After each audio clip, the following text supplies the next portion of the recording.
Thank you for tuning into the GSMC Soccer Podcast, brought to you by the GSMC Sports Network.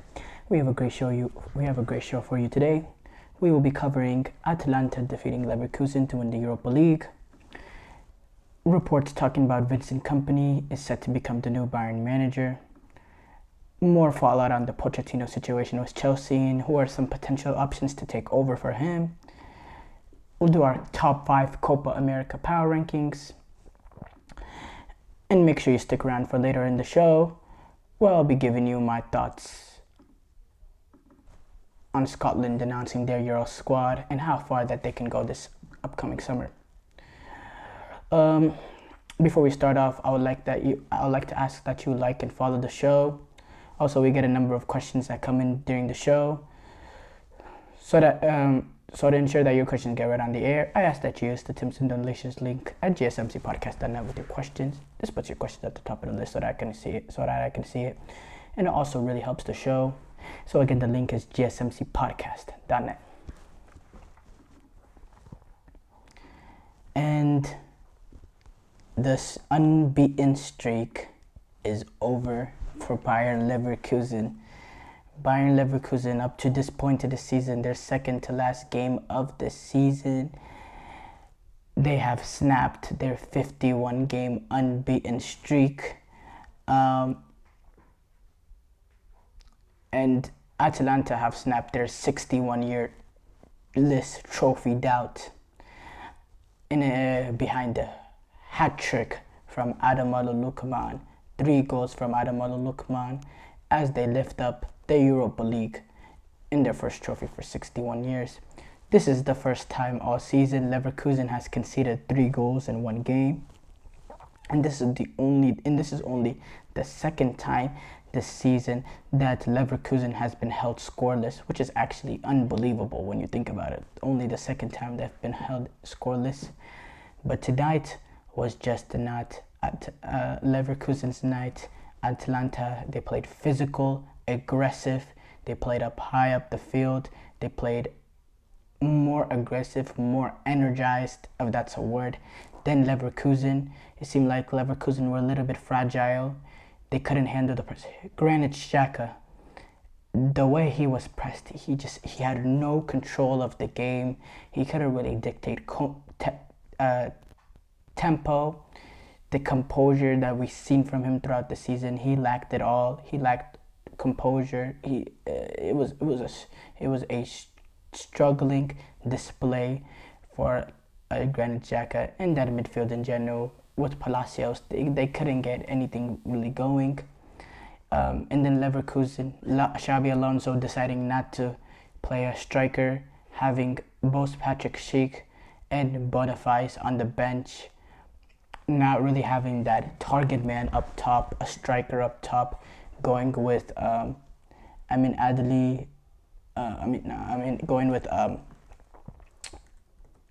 no strikers, playing a unique attacking lineup of Adli, Wirtz, and pushing up Frimpong a little bit higher up the pitch, bringing in Stanisic. It was a strange display from Bayer Leverkusen. I was very disappointed that this is how they came out in the final. Now Xabi Alonso spoke after the game. We were not planning to have, this is what he said, we were not planning to have a bad day, but for sure we had one. It was not meant to be. We could not cope with many difficult situations. The unbeaten run has come to an end, but congratulations to Atalanta. They deserved it, so nothing more to say. It was not about tactics. Individually, they were better, and as a team as well, we learned from that. It is hard.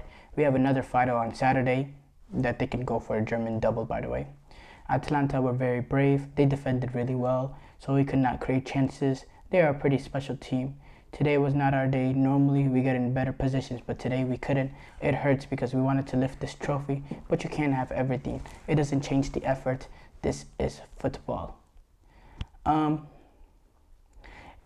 Leverkusen, they were really, really struggling. I think Atalanta defended very, very well, and they defended for their lives at times. Whenever Leverkusen in the second half, they started getting a little bit more possession of the ball. Atalanta had no holes in there. Leverkusen, they couldn't create a chance. They would play so fluid, so possession-oriented, fluid football, Leverkusen, but they had to resort to a lot of sideways passing. There was no type of verticality. There was no ball with any sort of cutting edge that shifted the way the Atalanta defense was set up. That blocked remained. No defenders were getting moved out of place the way Leverkusen has been able to do throughout the season, and Atalanta just seemed very, very comfortable. And any type of dangerous opportunity seemed like it was coming from the counter. I mean, Ademola Lookman was brilliant, hat trick.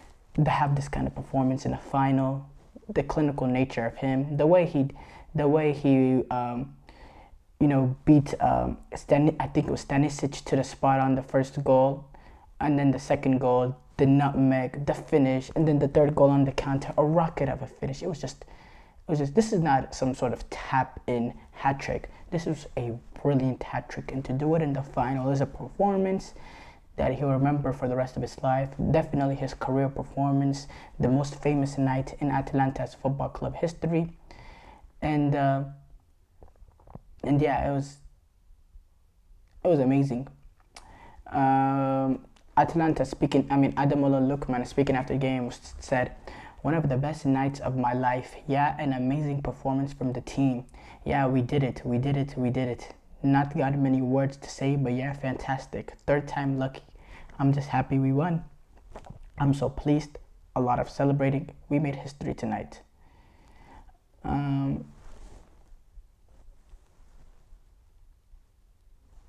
Yeah, it's, Leverkusen, the dominance that they've had this season, and for this game to be the game that they fall off in the manner that they did, is honestly quite disappointing. If you're an Atalanta fan, if you're a Leverkusen fan, it's kind of disappointing that now is the big drop off to for Atalanta. I keep saying Atalanta, for Leverkusen, that this game's the game. But they were kind of, it happens. It's football. You can't go unbeaten forever.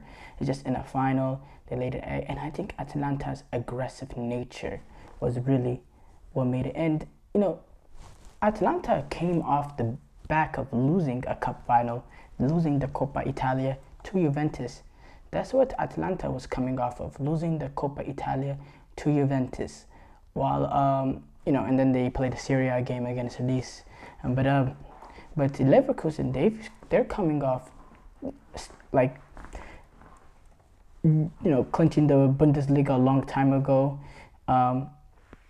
destroying VfL Bochum 5-0. They're on good form. They've unbeaten the whole season. They were never on good form. But it was just interesting. The injuries Atalanta suffered too, not having Martin de Roon. They didn't come in, relatively healthy too. So really it's remarkable for them. But the way that they did it, it was just fantastic nature. I don't want to take much credit away from them. I think Leverkusen, they didn't show up too. They just got completely outplayed. This was not a game where, Atalanta is playing against a better team in Leverkusen, so they're going to sit in and play compact. No, Atalanta, they had 7 shots on target to Leverkusen's 3. They had the same amount of shots as Atalanta. Leverkusen had a lot of the possession, 67% of the possession, but most of it was just sideways, backwards, sideways, nothing penetrating. Frimpong and Grimaldo, they didn't get involved in the attack like they normally did. When they were when they were on the ball, it just seemed like they were looking to go sideways and back. They didn't have the guy to target up. And I think Xabi Alonso got a little bit cute, not going with Boniface up top, going for Adli, giving you a little bit something different.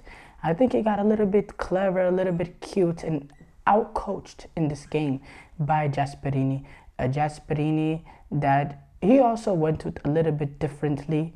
Playing Koppen minors in a little bit different role that he normally played. Relying on the work rate of Skamaka, Lukman, Catalari, Cup miners. They really, really worked hard and they were really, really aggressive. They were physical. Jimisti, Helen, and Kolasinac, they defended brilliantly. They kept it very, very compact. Ederson and Cup miners did a brilliant job of covering the spaces in between the outside center backs and Hian, the middle center backs. They did a great job of keeping it compact. Zappacosta and Urugeri, they did a good job of trying to limit the type of impact that Firmpong and Grimaldo could have on the game by keeping them honest.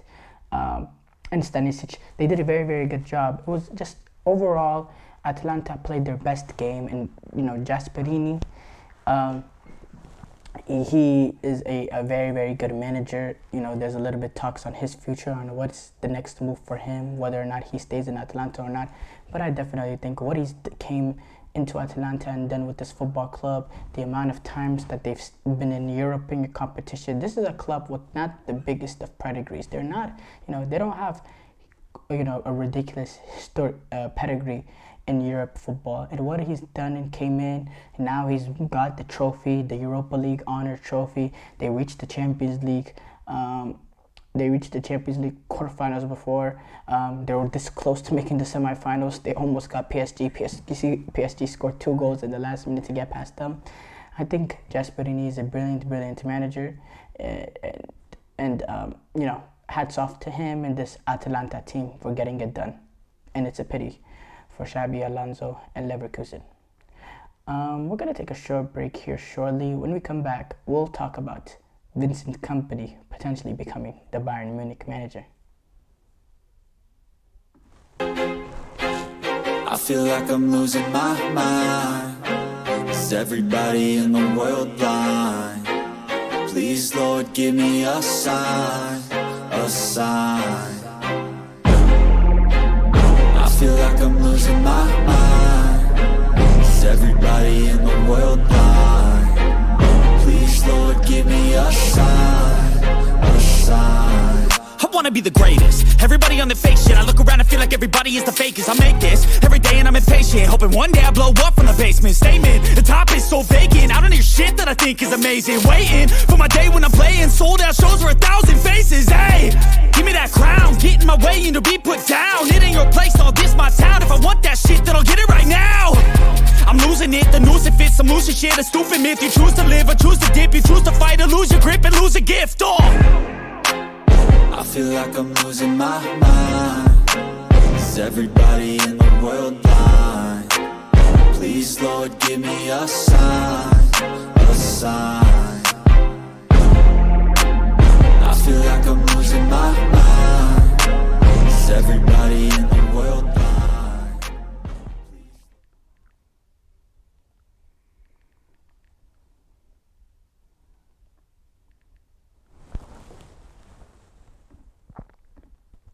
Before the break, I discussed Atalanta defeating Leverkusen to win the Europa League. But we have to talk about this report, the imminent reports regarding the situation with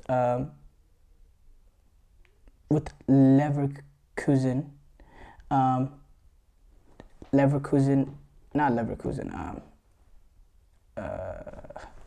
Vincent Kompany becoming manager of Bayern Munich. The reports say it's imminent, which is interesting to say the least. Vincent Kompany's right now, this is on the basis of Vincent Kompany. He just got relegated at Atalanta. I'm sorry, I'm checking the stream, not working right now, so I'm kind of on it. But Vincent Kompany, he just got relegated with Burnley in a troubled situation what they had this season. They really, really suffered this season. The players struggling to adapt to the Premier League. And, there was thoughts maybe that they could, stay alive. But, finishing with 5 wins, 9 draws, 24 losses. It was a poor campaign, conceding 78 goals, only scoring 41, only having 24 points. It was a rough season for them. They really did suffer. This Bundesliga, they suffered in the Premier League this year. But they have a lot of Vincent Kompany is able to get this job at Bayern Munich. Now Bayern Munich, it seems like they're on option 98 or 97 or something like that.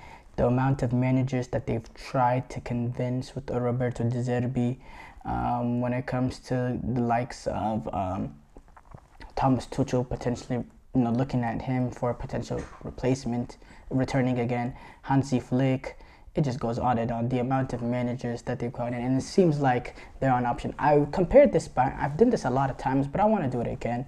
This just reminds me of the situation of Bayern Munich in 2000 and not Bayern Munich, of Tottenham a few years ago, when they went through all these different managerial candidates, and they eventually decided to go with Nuno Espirito Santos, who was like option 11 or 12, who ended up getting sacked like shortly throughout the season.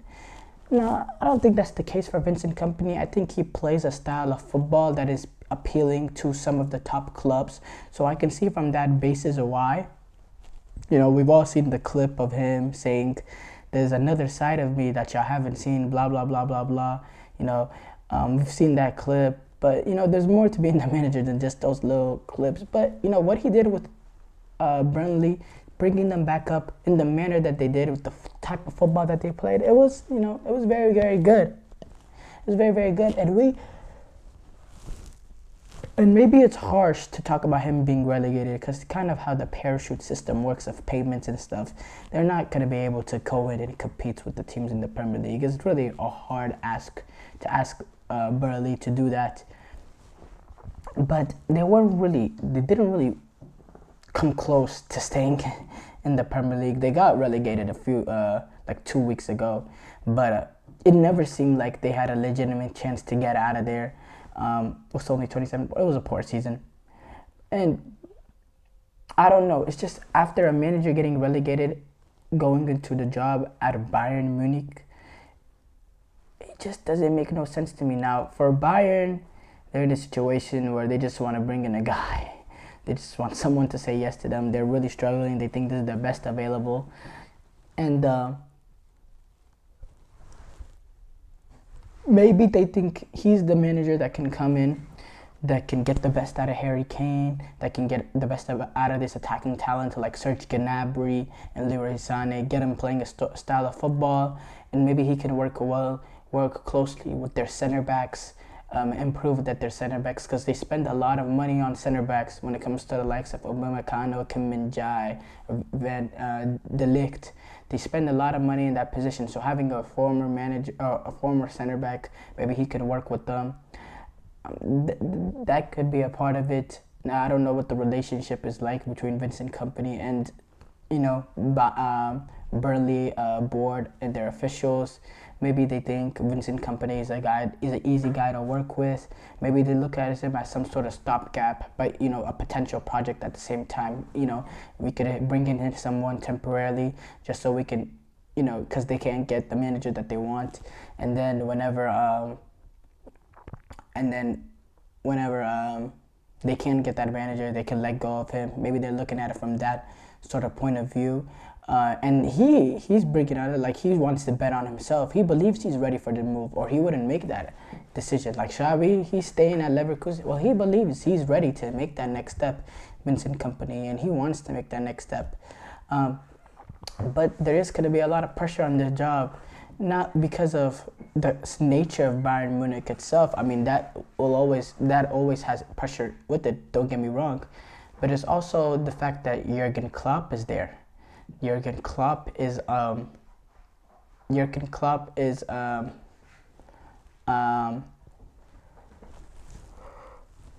available. He's German. The rumors are gonna wrangle. If they go on a bad run immediately, Jurgen Klopp to Bayern, rumors will sprinkle, and there's gonna be a lot of pressure on Vincent Kompany to withstand that kind of pressure, and it'll be rough.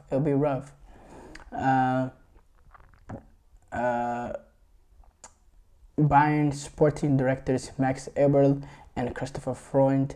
I'd like to see what kind of project that they're trying to create. If they'll allow Vincent Kompany to choose the players that he wants, or they will take a more of a you manage and we worry about that. He has managed Anderlecht, so I don't know, and so he doesn't really have no Bundesliga experience. He does have experience of managing outside of the Premier League, but he did play at Hamburg before joining City, so maybe that gives him a little bit of an advantage, I guess. But when you look at the amount of managers that Bayern have tried to bring in, like Xavi Alonso, Julian Nagelsmann, Ralf Rangnick, all rejecting the club, it's clear that this is a risk and experimental type of move, and it's it could be maybe it is a temporary move until they can bring in the guy that they believe is the right guy for the job. But then again, Kompany is looking at it. Okay, well that's fine, but I'm betting on myself, and I think I can get it done. Mauricio Pochettino, he's recently available too. Do you think maybe Bayern take a look at him? But there hasn't been any contact between him and the club, and Bayern are focused on Nagelsmann.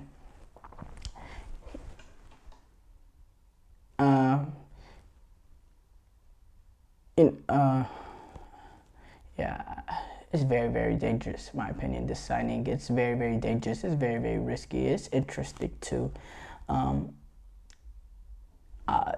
It's from being relegated with Burnley to becoming the coach of Bayern Munich. You don't really see that at all. It'll be interesting to see who Vincent Kompany takes with him to Bayern. If he brings Craig Bellamy with him, that's going to be interesting, too.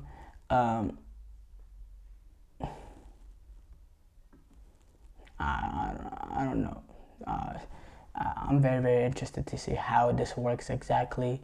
What type of does he compromise his values on football, trying to get results out of Bayern because the results are very, very important, or does he stick to his principles? And does he say, the football is the football that we're gonna play, and we stand by these, and I don't have a plan B. My plan is to make plan A better, and that's about it. But we'll see.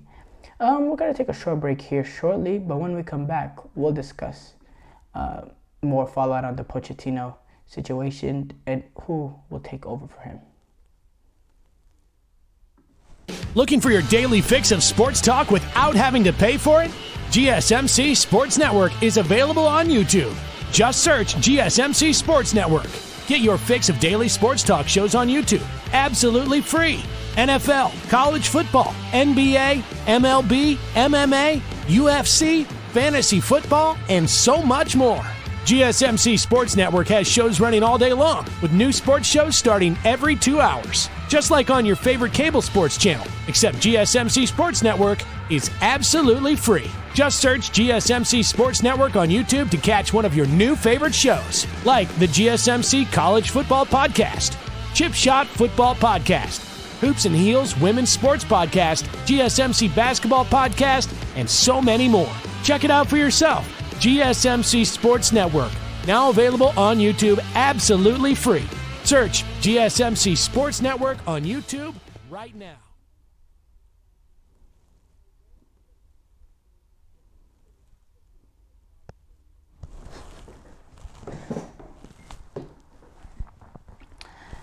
Before the break, we discussed Vincent Kompany, him potentially being a Bayern Munich manager.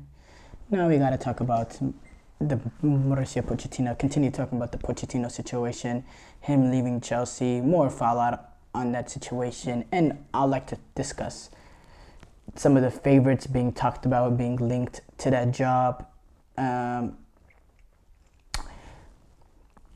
Look, it's clear that this ownership group, this football operations, they really don't know what they're doing at Chelsea Football Club. Let's just make that clear out of here. They really have no sort of structure that they're trying to follow. They're compromising on the values of Chelsea. What I mean by that is Chelsea has never been a club that were worried about the style of football that they played. Yeah, sure, that's cute and all that, and if they can play attacking football, it's fun.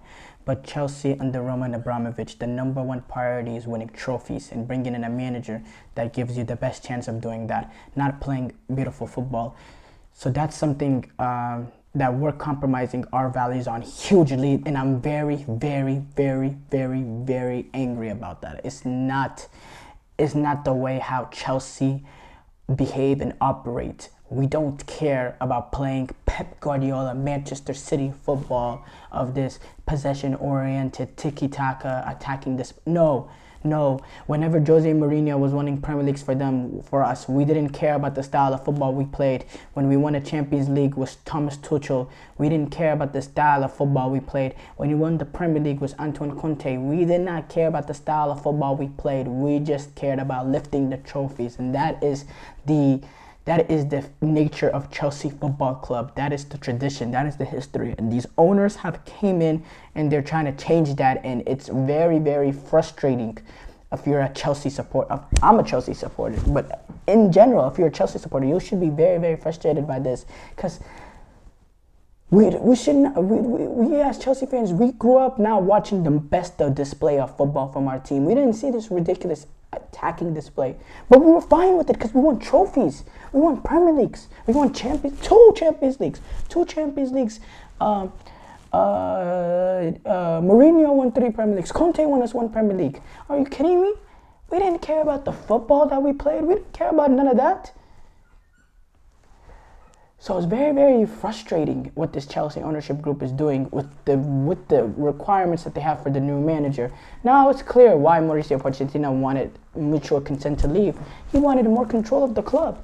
He wanted more control of the players that were coming in or the players being sold. He wanted more control of that. While the owners and the people up top, the board, they wanted to have some sort of philosophy. Let us worry about that and you coach. Well, whenever at the top, it's a bunch of people that know nothing about football, that makes mistakes countless over and over and over and over and over and over again. I don't really think you're in a position to say, oh yeah, let's let us decide the footballing things and you just coach. They're not really in a position to do that with the amount of failed transfers and mistakes that they've made since coming in, with the ridiculous 20-year contracts that they give to unexperienced, unproven players, the amount of money that they've spent on positions that's not needed, the amount of players that the overflow in the squad, the amount of horrible decisions this club has made since this new ownership group has came in, and the audacity that they have to want all the football control in the club despite the countless mistakes that they made, is resounding and it's embarrassing. It's honest. It's quite frankly, it's embarrassing for this football club. It's embarrassing. The way that the Todd Bowley and Igbali and all that, the way that they have behaved has been a joke. The way Todd Bowley goes on his little conference runs talking about style of play and us improving and all that and all this nonsense. It's all nonsense. That's what it is. It's nonsense. They're horrible owners. They're one of the worst owners in the Premier League. And I'm at the point where I'm saying they're out. Todd Bowley out. And this new ownership group out.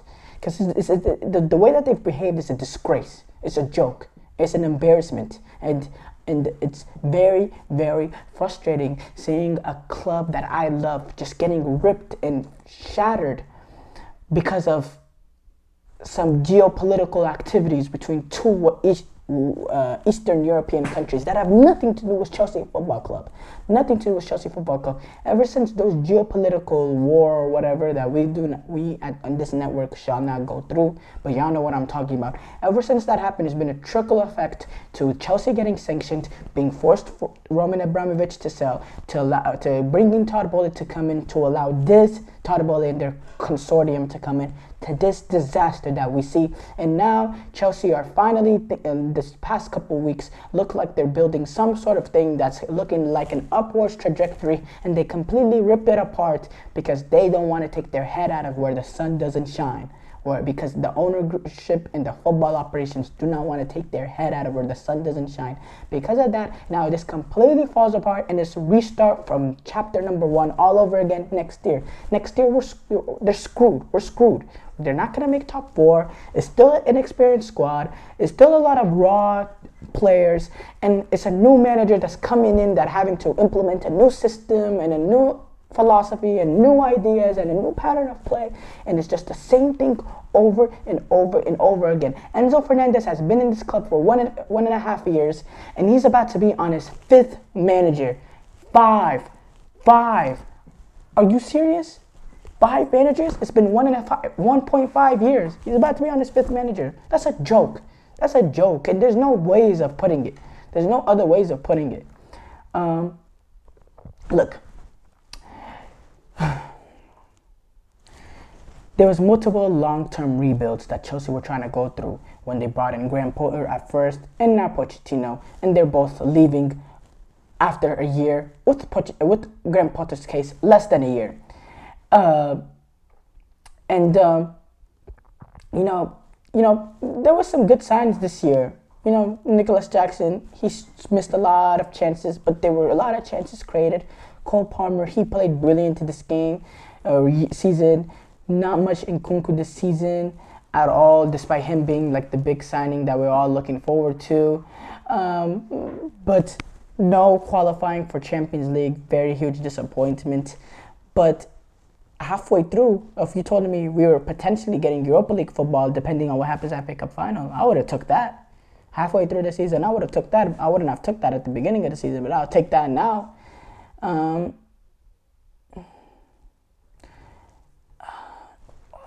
Look, it's a turmoil, it's a mess now. Chelsea have a chance to, now they have to bring in a new manager. Do I trust this new ownership group to get that right? Absolutely not. I don't trust Todd Bowley and this consortium of Begali and all that. You think I trust them to get this new manager right? No, but I mean, we'll look at the candidates. I mean, we might as well look at the candidates because they're out there.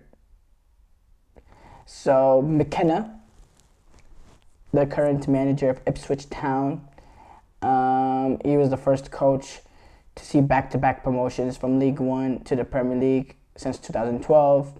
He took over a team that was really struggling, and it turned into a dominant team. And they had players in the highest scores in the championship. And he's an option, even though. Why will he leave a team that he just bring into the Premier League? Why would he do that to join Chelsea so that he doesn't even have say in football operations? Why would he do that? I don't know, but he's an option, I guess. Maresca, he's in Manchester City system. I guess this is another sort of Mikel Arteta. He's a U23 coach and assistant manager. Pep Guardiola has groomed him, and then he went to Leicester City, and he led the Leicester to the top of the championship, and they're back in the Premier League. Yeah, he's an option. Juenes is a manager I kind of like. I'm not gonna lie, I really like this manager. He took a team that didn't really have the squad of players to finish second, but he took them up to second in the Bundesliga. What they've done this season has been remarkable. They're in the Champions League for the first time since 2010.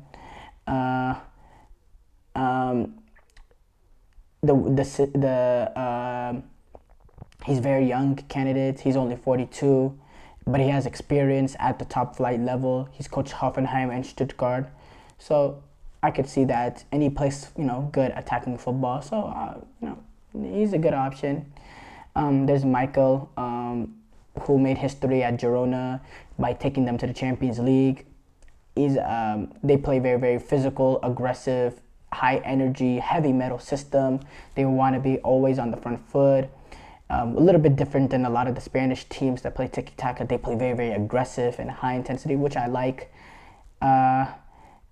and they're most likely they're gonna finish third in the La Liga, and they've scored a lot of goals this season, the second most in La Liga, only behind Real Madrid, and he also has a good experience at the top levels, so that's an option for them. And then that's the main guys that's option for them. Now there's some like dream scenarios Chelsea fans can forget about, like Thomas Tuchel. Why the hell would he do? Why would he do that to himself? Go back to this ownership group. Are you kidding me? Like, why would he do that? I wouldn't wish that upon him.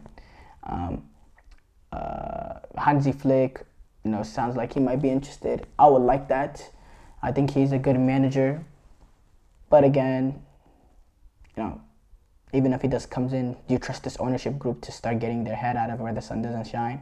Do you? I'm really, really, really frustrated with them. I am Todd Bowley out. This ownership group has to go. And I don't care that the fact that they're American and I'm American and all that. And this has nothing to do with them being American. Or it's simple as they cannot run football operations. They don't know how to do that. And they don't allow proper guys to come in that know how to run football, run it. Because what we've seen is not how a proper football club should be run. It's been a joke, an absolute joke. We're going to take a short break here shortly, but when we come back, I'm going to give you my top 5 Copa America power rankings.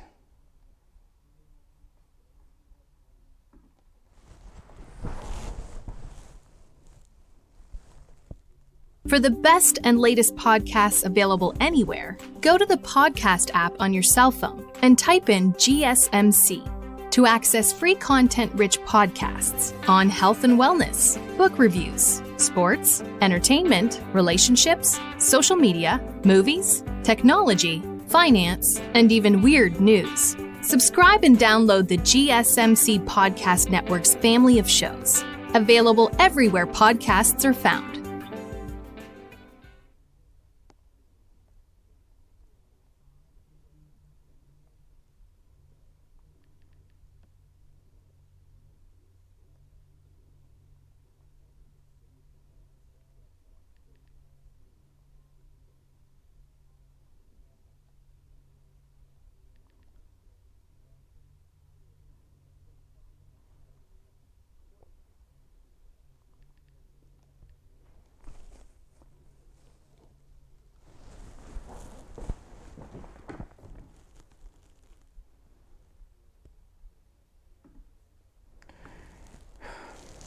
Then before the break, I discussed, the situation with Pochettino and Chelsea, my frustrations on that situation.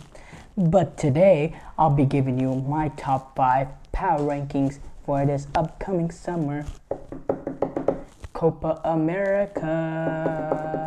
Between North America, South America, it being combined, it is going to be a brilliant Copa America this summer. A very, very interesting Copa America this summer between a lot of talented teams, in my opinion, with the U.S. men's national team. Brazil, Argentina, Colombia, Uruguay, Chile, Ecuador, Mexico bringing a young team that I think will be much more deadly than they've shown the last couple of years with this new sort of unknown, this relatively unknown Mexican team. I'm interested to see them. I think they'll be high energy. They'll bring a lot of good to it. Jamaica, they'll bring a lot of talented players. Canada, they're always an option. They're decent. They qualified for the World Cup. They're in turmoil federation-wise, but in terms of the team, they do have talent. You cannot deny that. But today I'm going to be giving you my top 5 Copa America power rankings. And this is going to be surprising. No, it's not going to be surprising. It's going to be obvious.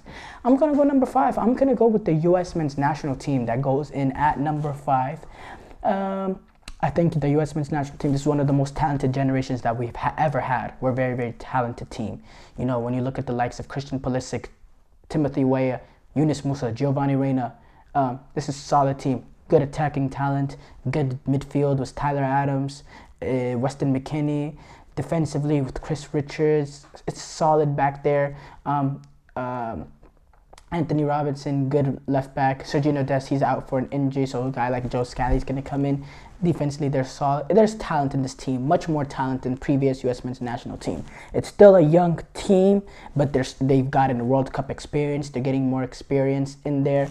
But my main thing with the problem with them and I think that'll stop them from taking that next level, is their manager. They don't have a manager that makes a team better than the sum of their parts. I don't like Greg Berhalter. I've made that very, very clear. I don't think we've ever won a game that we shouldn't have won.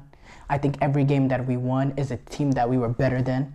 I think a brilliant manager who performs, like, takes a team ahead of, some teams that have more talent in them, but he can get the best out of them for the sum of their parts that they have.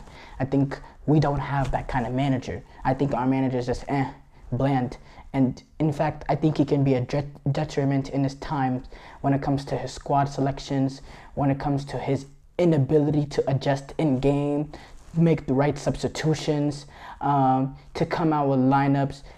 Whenever we had that disgraceful decision last World Cup against Netherlands to start Jesus Ferreira, who was a joke in the first half before he yanked them out, decisions like that, not bringing on Giovanni Reina in the World Cup, and then playing him in the last game as a false nine, a position that he's never played in his U.S. men's national team career, is just Greg Berhalter. I'm not a huge fan of him. I think he's not a good manager whatsoever, and I think if the U.S. do want to go on some sort of run at the World Cup, they need to bring in a brilliant manager, and he is very, very, very far from being a brilliant manager. In fact, I consider him a detriment to the U.S. men's national team.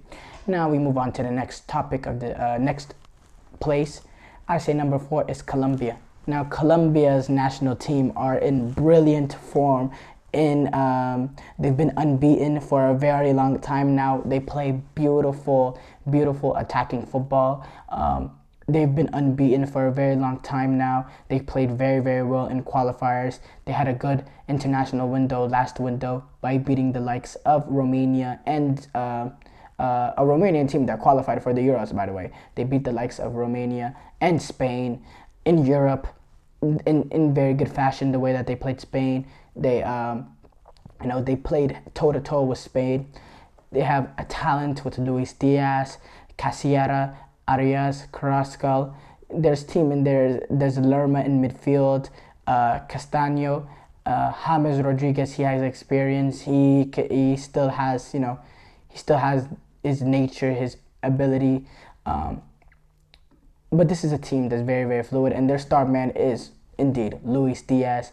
He gets them their goals. He gets most of their production.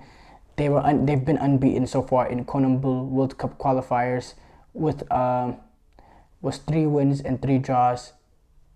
They've been brilliant in qualifiers. So I think that they're going to be a very, very good team at this summer. Uribe, Barrios, they give you something different in midfield. Davison Sanchez, Cuesta, good center back partnership there. And then since Nestor Lorenzo, Argentine manager, came in, he's got them playing very, very good football. So that's why I have them number 4. Number 3, I'm gonna go with Uruguay. Uruguay is a team with Marcelo Bielsa. They're on the up and come. Marcelo Bielsa, brilliant football. They play a loco football, crazy attacking football with flair, high intensity. They get numbers forward up. They play very, very energetic, wide football, high intensity, attack, and then the players that they have at their disposal, with a guy like Darwin Núñez, who, despite the chances he missed, he's still a very, very good footballer, and he fits very, very well in his system, in Marcelo Bielsa's system. They got guys like Pelestri with pace that can go in and affect him from behind. They got a very solid midfield of Federico Valverde and Ugarte. Now Ronaldo Araujo, he's also a brilliant center back. Ronaldo Araujo, he's a brilliant center back. He's gonna be very, very important. I'm looking at it right now. He's wanted by Unai Emery and Munchi at Aston Villa. Okay, forget about it. Let's be honest, that's not gonna happen. That's not gonna happen, guys. But he's a very, very brilliant footballer, and they have good talent in this team. They have good experience in this team. So I really think they are going to be a threat. And they have this kind of, this knack for doing well in international competition. Number 2 is Brazil. Now, Brazil, they've really struggled in the World Cup qualifiers. They've lost 3 games, which is a ridiculous amount for Brazil already. They've lost 3 games already in World Cup qualifiers for Brazil, and they've dropped games at home, which is kind of embarrassing. They're 2 wins, 1 draw, 3 losses. It's been a very, very rough World Cup qualifier for them. But a lot of this came under Fernando Diniz, their temporary interim coach. But since they brought in now their manager, Dorival Jr., and they played their first 2 games under him in the international window, and they went on and they beat England in Wembley, and they drew against Spain. 2 pretty good results, 2 pretty good performances, especially when you look at it, the fact that they did it away from home in Europe. Pretty good results, and they got Vinicius and Rodrigo that are high-powering, performing very, very well. Now that there's no Neymar at this World Cup, I think it makes it a little bit more easier for guys like Vinicius and Rodrigo to gel together and to show some of the form that they showed at Real Madrid for Brazil in terms of consistency, in terms of the clinicalness, the clinical nature that they have.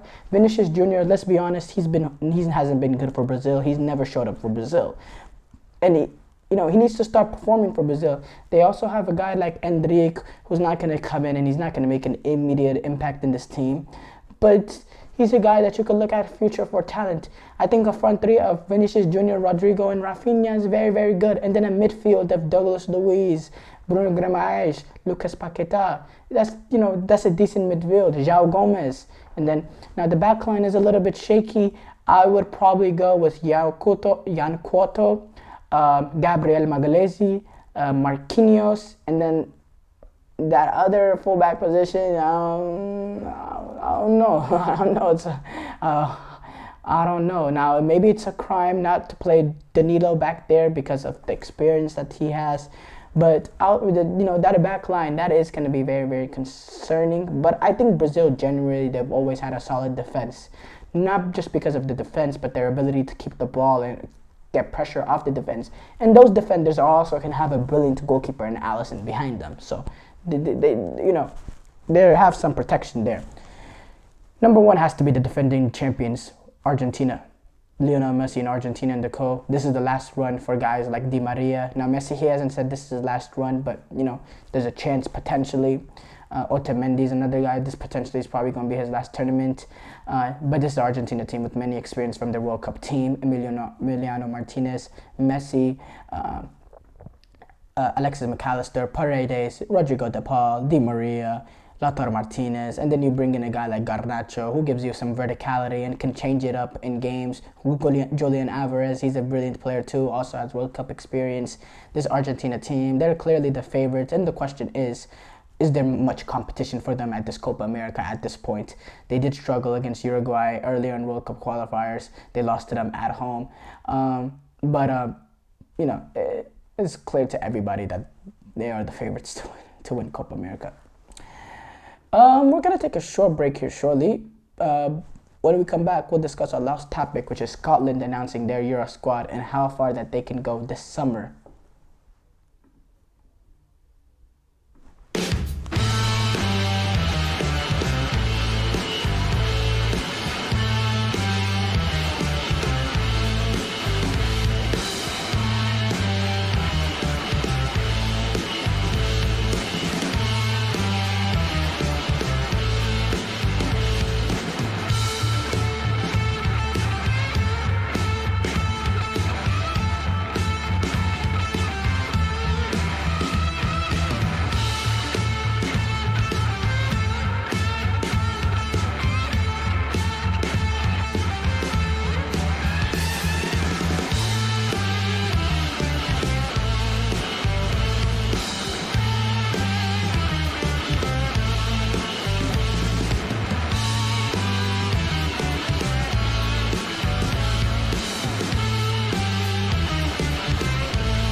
Before the break, we discussed, my top 5 Copa America power rankings, but we have to talk about Scotland announcing their squad for this upcoming European Championship, and and how I think they'll fare at this Euros. Now, Scotland is a team that I've always had a soft heart for them.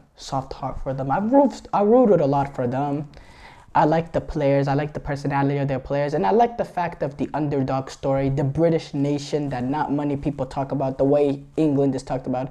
Like Wales in 2016 had a soft spot for them, not as much in this World Cup just because of the fact that they were in the US men's national team group.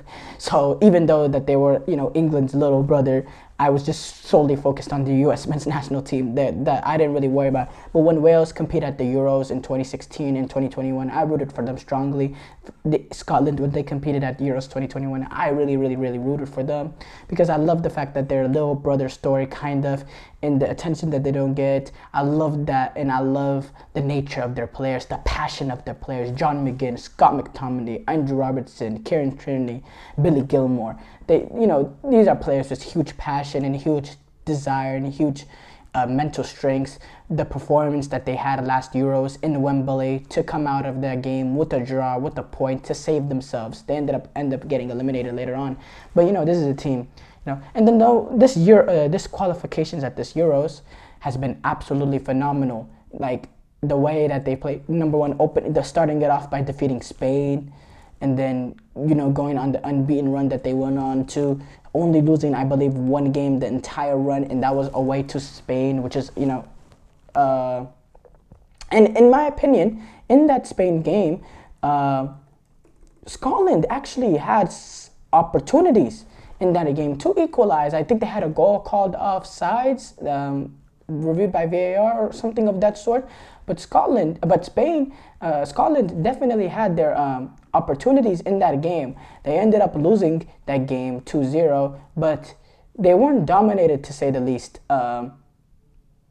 in that game.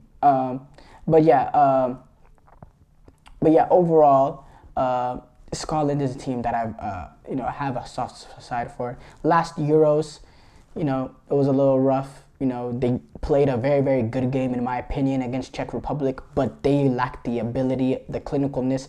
They had Lyndon Dykes, who was not really the strongest of strikers. They lacked the goals, while Patrick Schick had moments of brilliance, and they ended up losing that game. They got the draw against England, and then they ended up losing to a Croatia team that just has that kind of experience in these sort of games. But this is a team I tell you was talent. They have Scott McTominay, Callum McGregor, who scored the goal last Euros, actually their only goal last Euros, Billy Gilmore, Ryan Christie, Stuart Armstrong, John McGinn, who's having a brilliant season. Defensively, they got Kieran Tierney, who's had a very good season for Sociedad, Andy Robertson, Grant Hanley, Liam Cooper. And then their attacking options a little weak with Shea Adams, Lyndon Dykes, James Forrest, Lawrence Shankland, and then Ben Doak is actually one of the youngsters from Liverpool's academy. He's in the squad, which I'm surprised that he's in the squad. Just knowing the way Stevie Clark is a little bit hesitant with the youngsters. The amount of time it took him to call up Billy Gilmore.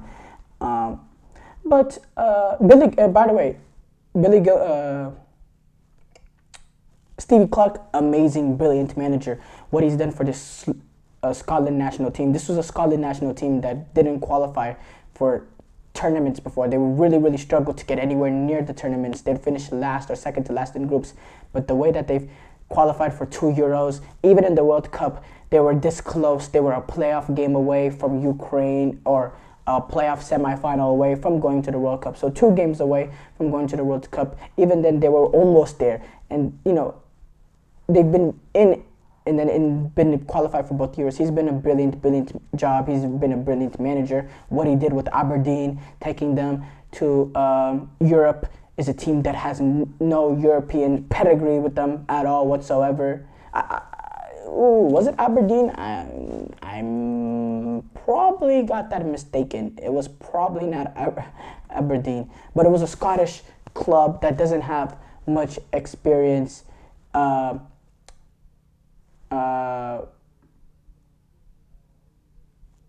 It's Kilmarnock. Yeah, what he did was Kilmarnock, a team with not much European pedigree. The way he took them to Europe, brilliant. He's a brilliant manager.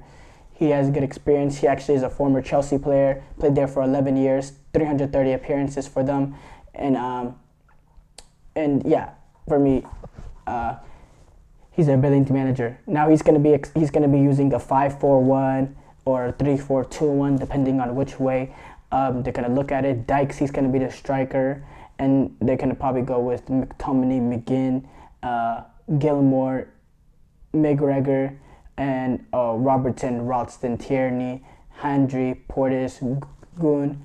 That's Goon, the goalkeeper. That's probably the way that they're gonna start off. They love using wing backs as going up and down the field to get an attack.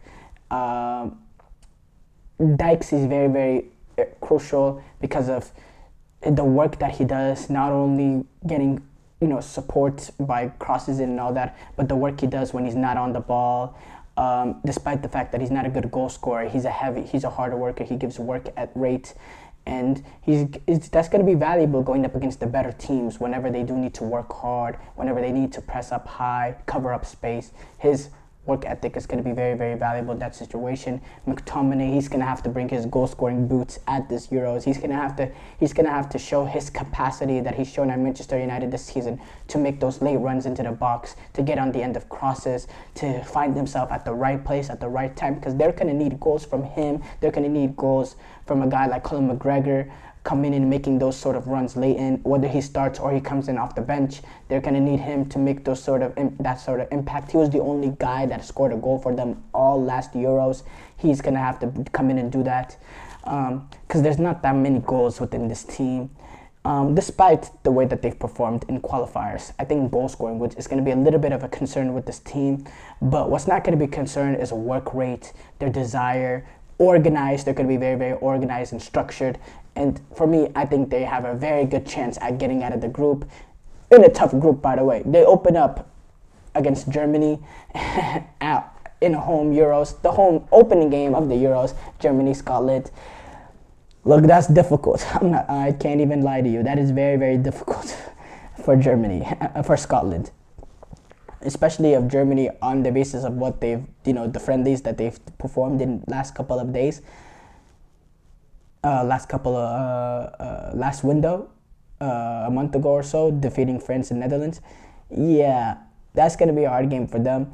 They also take on a Switzerland team that has good pedigree in international tournaments. They always make the round of 16, and that's kind of their ceiling, but they always get out of the group stages. They never get eliminated then. And then they have a hungry team with talent all over the pitch, play beautiful football, and the Rossi, led by Dominic Soboslai, had a very good Euros last time around. They should have eliminated Germany and moved on, but they conceded a goal in the last minutes. But they drew against France last Euros. They drew against Germany, and they gave Portugal all that they could handle. So look, this is a difficult group. In my opinion, all four of these teams are worthy teams of potentially making the knockout stages. They all have very good teams, in my opinion, and they all have, potential to be some sort of a dark horse at this Euros. Not to win it or nothing like that, but I believe Scotland, Switzerland, and Hungary, I wouldn't be surprised to see any of those three teams make a shock run to the quarterfinals. I wouldn't. Now Germany, they have higher expectations than the rest. Not based on their form, because their form has been woeful over the past half a decade or so, but just based on the talent, the players that they have, and the fact that this is a home European championship for them, and the expectations are high, and justifiably so. They are the Germany's national team. But yeah, I'm interested to see how Scotland play at this Euros. I want to know if they're going to be expansive and they're going to be willing to open up against some of these top teams, or if they're going to play completely low block football and really rely on their work rate and, moments of their way of scoring goals. I like to see that the approach Stevie Clarke has with the Scottish team. Now, we're gonna conclude the show here. Thank you guys for tuning in to the GSMC Soccer Podcast, presented by the GSMC Sport Network. Your support means a lot to us. So please remember to subscribe to the show and leave a positive review.